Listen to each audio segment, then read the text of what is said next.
Hey, and welcome back to the Sailrite Workbench. Today, I'm going to show you how to upgrade your burnishing machine to make sharpening your tools a little bit easier.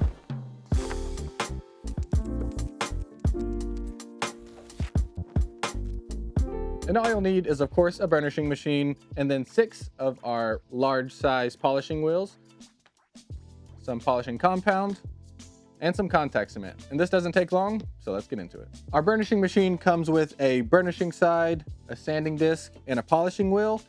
And what I'm doing today is just increasing the surface area of that polishing wheel. Because honestly, the way it is right now, I don't use it that often because it's just so narrow that I'm worried that as I'm sharpening and polishing my tools, that I'm gonna create grooves in the flat blade. And obviously you don't want that to have a sharp blade, you want it to be perfectly flat and of course have a sharp edge.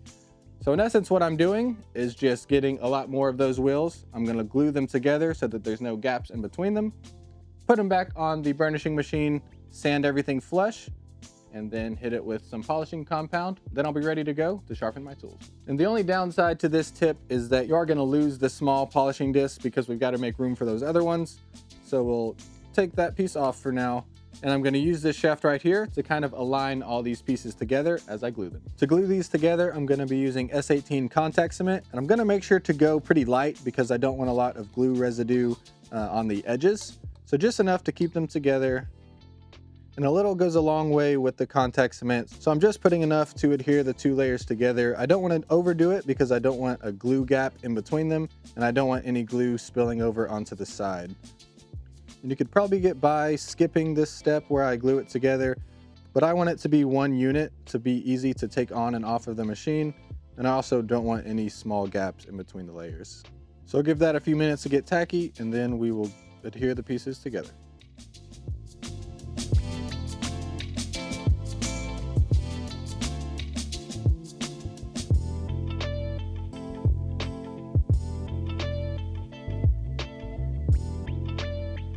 And I use that post to keep everything centered, but now I'll take them off of there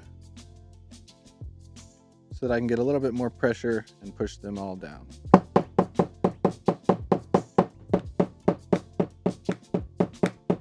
And our last bit of gluing will just be gluing these 3 sections together.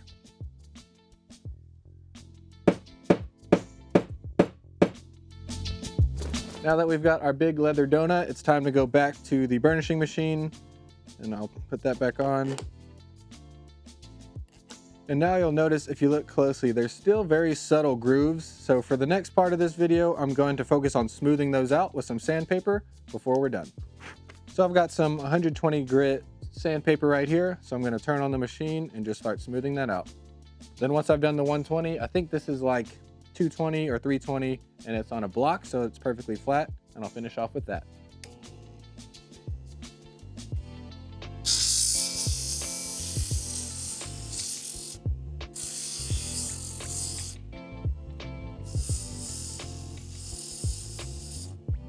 And it's making a bigger mess than I thought, so let me grab a mask.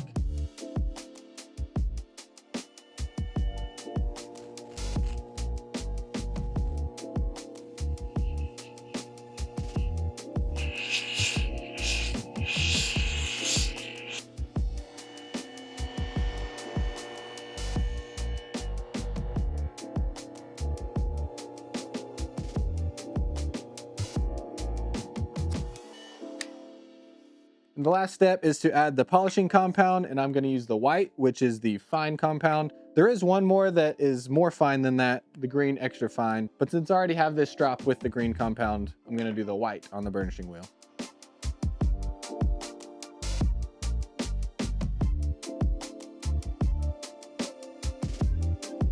And I'm doing my best to get even coverage, but this is something you do every so often and you kind of build up that layer over time.